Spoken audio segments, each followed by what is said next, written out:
Assalamualaikum warahmatullahi wabarakatuh. Halo teman-teman, perkenalkan saya Putri Anissa Yuti dengan NPM 224022715 dari Universitas Balikpapan, Fakultas Ekonomi, jurusan Akuntansi. Nah, hari ini kita akan membahas tentang sejarah dan perkembangan bahasa Indonesia. Yuk simak videonya. Sekarang kita akan membahas tentang periodisasi perkembangan bahasa Indonesia. Bagaimana sih perkembangan bahasa Indonesia di Indonesia? Yuk kita lihat.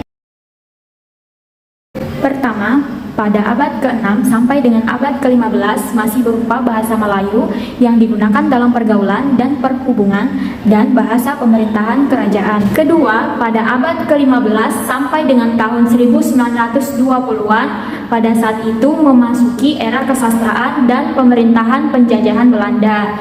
Nah, saat itu lahirlah ejaan Van Ophuijsen sebagai bahasa Indonesia. Ketiga, pada tahun 1920 sampai dengan tahun 1945, media komunikasi, karya tulis, dan lisan yang meluas menjadi bahasa Indonesia. Kenapa? Karena pada saat itu ada larangan penggunaan bahasa Belanda oleh Jepang. Keempat, pada tahun 1945 sampai dengan sekarang ini, eksistensi bahasa Indonesia semakin kokoh sebagai bahasa Indonesia. Selanjutnya, sumber bahasa Indonesia.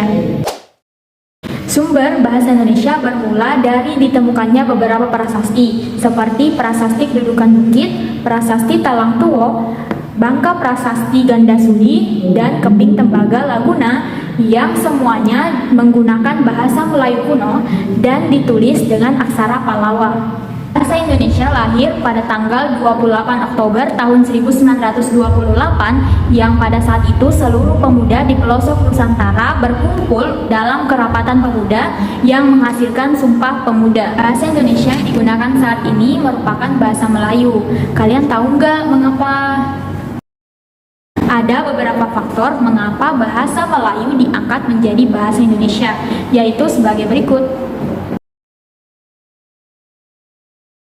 Nah, teman-teman, akhirnya kita sampai pada akhir video.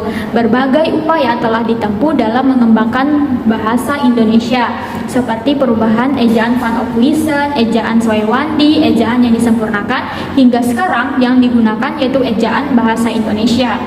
Bahasa Indonesia memperkokoh persatuan bangsa Indonesia dan kesatuan bangsa Indonesia. Maka dari itu, yuk teman-teman bangga berbahasa Indonesia.